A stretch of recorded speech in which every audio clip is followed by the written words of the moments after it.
Hello friends, beginner box 5 magnetic effects of current and magnetism के इस question में हमें दिया गया है a proton and an electron are projected in uniform transverse magnetic field then trajectory of which charge is more curved or deflection of which charge is more from its initial direction of motion. If their v same, momentum same, kinetic energy same, वो accelerating voltage same. तो देखिए यहाँ जो curvature की बात हो रही है, कर्वेचर आपका इन्वर्सली प्रोपोर्शनल होता है आपके रेडियस के। अगर रेडियस ऑफ पाथ आपका कम होगा तो मान लीजिए कि आपका कर्वेचर जो है, डिफ्लेक्शन जो है वो ज़्यादा होगा। मतलब जितना कम आपका रेडियस होगा उतना ही कर्व्ड आपका पाथ होगा या उतना ही ज़्यादा आपका डिफ्लेक्शन होगा। रेडियस को हम देख चुके हैं पिछले 2 सवालों में। हम कैसे कैसे लिखते हैं, m v upon q B लिखते हैं, मोमेंटम अपॉन क्यू बी लिखते हैं, under root of twice m E K, where E K is kinetic energy, upon q B लिखते हैं, 1 upon B under root 2 m v accelerating upon q लिखते हैं। तो इसी का हम यूज़ करने वाले हैं। जैसे कि पहले पार्ट में कहा है कि वेलोसिटी सेम है, तो वेलोसिटी सेम है तो रेडियस की बात करें, रेडियस किसका ज़्यादा होगा? तो देखिए m mass of proton, charge भले सेम रहेगा, और mass of electron, charge same रहेगा। तो हम जानते हैं mass of proton is very very greater than mass of electron. तो इस केस में ऑब्वियसली आपका रेडियस ऑफ प्रोटॉन जो है वो ज़्यादा बड़ा होगा रेडियस ऑफ इलेक्ट्रॉन से।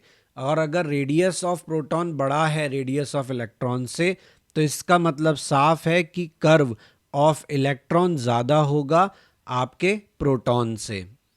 ये हमारा ए पार्ट का आंसर होगा। Now let's discuss B part. B part में आपको कहा है मोमेंटम सेम है। मोमेंटम सेम है तो रेडियस का कौन सा फॉर्मूला काम में ले रहे थे? P अपॉन क्यू बी वाला। मोमेंटम सेम है तो मोमेंटम सेम में देखिए रेडियस का कंपैरिजन करेंगे, radius of proton versus radius of electron. तो जब आप ये कंपैरिजन करेंगे तो आप इसमें क्या लिखेंगे? Momentum of proton upon charge of proton into B and momentum of electron upon charge of electron into B. लेकिन आपको क्वेश्चन में दिया है कि P सेम है, P सेम है, E सेम है, B सेम है, इसका मतलब रेडियस सेम है। रेडियस सेम है तो इसका मतलब कर्व भी क्या होगा? सेम होगा। तो B पार्ट का आंसर होगा कि इनका कर्व या डिफ्लेक्शन जो है वो सेम होगा। अब तीसरे केस की बात करते हैं। तीसरे केस में कहा है काइनेटिक एनर्जी जो है आपका वो सेम है। तो अगर मैं प्रोटॉन वर्सेस इलेक्ट्रॉन के रेडियस का रेशो लूँ अकॉर्डिंग टू द फॉर्मूला, तो देखिए अंडर रूट 2 एम ई के अपॉन क्यू बी में क्यू सेम है, बी सेम है, काइनेटिक एनर्जी सेम है। तो ये अल्टीमेटली आपका रेशो किसका बन गया? मास का रेशो बन गया। और हम जानते हैं mass of proton is very very greater than mass of electron. इसका मतलब ये निकला कि radius of proton is very very greater then radius of electron. इसका मतलब हुआ कि curvature of proton is very very less than curvature of electron. तो ये हमारा आंसर हुआ सी पार्ट का। डी पार्ट में हमें कहा है एक्सेलरेटिंग वोल्टेज सेम है। तो यहाँ पे रेडियस का रेशो अगर हम लेंगे प्रोटॉन वर्सेस इलेक्ट्रॉन, तो देखिए फॉर्मूला लगाएंगे under root 2 m v accelerating upon q, B तो कैंसिल हो ही गया।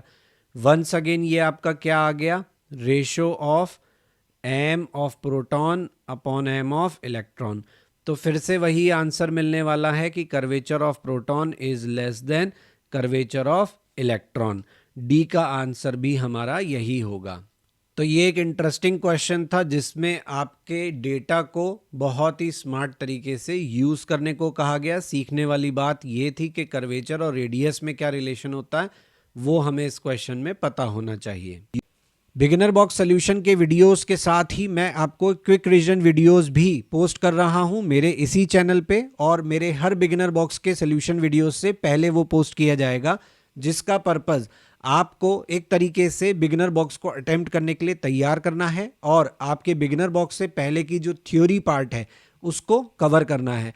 तो प्लीज़ अगर आपको बिगिनर बॉक्स को करने में कोई भी दिक्कत आ रही है तो क्विक रिवीजन एक्सरसाइज वीडियो देखना ना भूलें। So for that you have to like, share and subscribe my channel. Don't forget to press bell icon for notifications. और अगर आपको मेरे क्विक रिवीजन एक्सरसाइज या मेरा कंटेंट टेक्स्ट फॉर्मेट में चाहिए तो वो मेरे ब्लॉग पर अवेलेबल है, क्वेश्चन नहीं बनता blogspot.com। अगर आप मुझे कोई सजेशन देना चाहते हैं तो आप मुझे मेरे मेल आईडी पे मेल कर सकते हैं। यही कंटेंट मैं फेसबुक पेज पर भी क्वेश्चन नहीं बनता पर पोस्ट करूंगा और इंस्टाग्राम पर भी आप मुझे ज्वाइन कर सकते हैं।